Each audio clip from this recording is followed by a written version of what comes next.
Ayyaadha attam jirtu baga nagaadha wal agarre.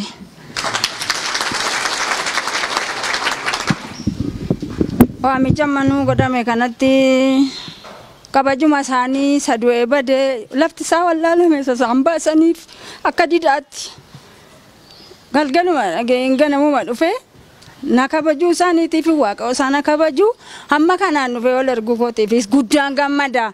Kaleessa makiinaan karaa bulee ambootti cabeechi nu bushee raafna yoonne baay'ee dhibbataa turre irra dhumnee sitti gallee waaqa wal nu agarsiiseef galanii guddaan haa ta'u.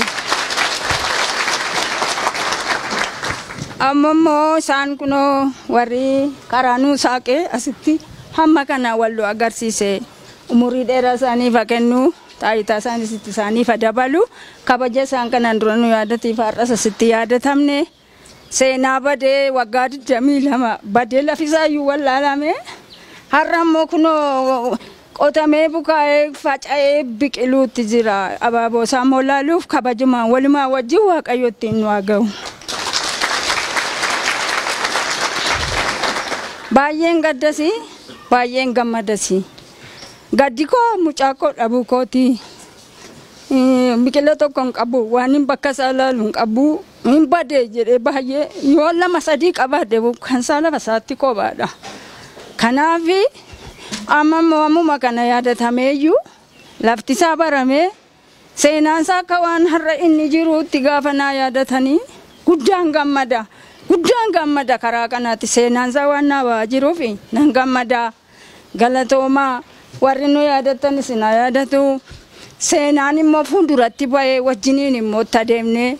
Jabaatanii bilisummaan keenya sitti tufufee kana caalaa kan irratti hojjennee walitti gammannu nu haa taasisu danda'een ammayyuu ana asitti cimtuudhaan baay'een dubbadha lafan galutti naqee gadhee ta'a malee asitti cimtuudha maaliif hamma kana tuqaan kootika hamma kanatti hin beekame kanaafi jiraan jedha mucaan koo biyya dhalate keessatti illee suuraan isaa caccabee rogatan buraayyuutti gaafa argu nan gammade sila baay'ee laggasaa wajjiniin jechuudha. Kanaaf waaqayyo nu haa gargaaru sinis gargaaru baay'een dubbadhu waaqayyo isa calqabe nuuf raawwatu bilisummaan keenyatti hafuufu nagaa nuuf haa kennu. Isinis warri nu yaadatan guddaan galatoomaa ulfaadhaa waaqayyo isin haa eebbisu umurii dheeraa taayitaa guddaa isiniif haa kennu beektanii bultanii akka hamma kana caalaatti wal jaallannee walii abboomnee wal jaallannu nagaa nuuf haa kennu waaqayyo kana caalaa waan hin jedhu isin qabu galatoomaa waan na eebbisu.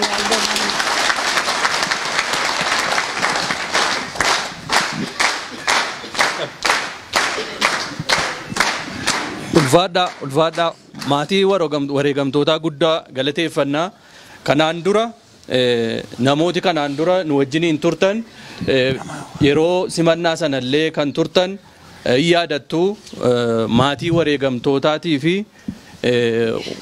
miseensota keenyas deeggartoota keenyas Oromoo keessaa kan qaami hir'atan kan rakkoon mana hidhaa irra gahaa ture torture survivors jennee guyyaa tokko qopheessuudhaaf dhamahaa dadhabaa turre. Bakka hoogganooti dhufanii arganii kitimaa isaan qabsoo kanaaf godhan itti yaadataniif guyyaa isaan itti yaadatan qopheessuudhaaf Oromiyaa mara irraa torture survivors jenne kana waamuudhaaf guddoo hojjennee turre. Galma bakka hedduu gaafannee bakka 4-5 gaafannee guyyaa 4-5 gaafannee sana hundumaa galma argachuu hin dandeenye.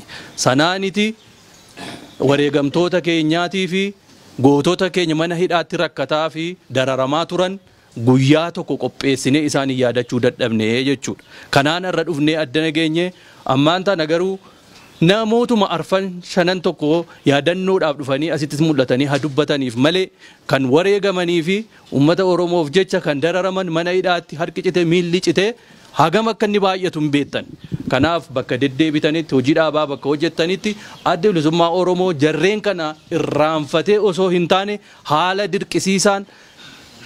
dirqisiisaa irraa kan ka'e guyyaa tokko isaaniif qopheessee isaaniin yaadachuu sirna ittiin isaan yaadatu dadhabe malee irraanfachuu akka hin taane bakka deemtanitti gootota keenyaa fi namoota mana hidhaatti dararamaa turan adda bilisummaa Oromoo hoogganni adda bilisummaa Oromoo yoomiyyuu taanaan laphee isaanii keessatti isin baatanii deemu jettanii akka dhaamsa nuu himtaniif ulfaadhaa.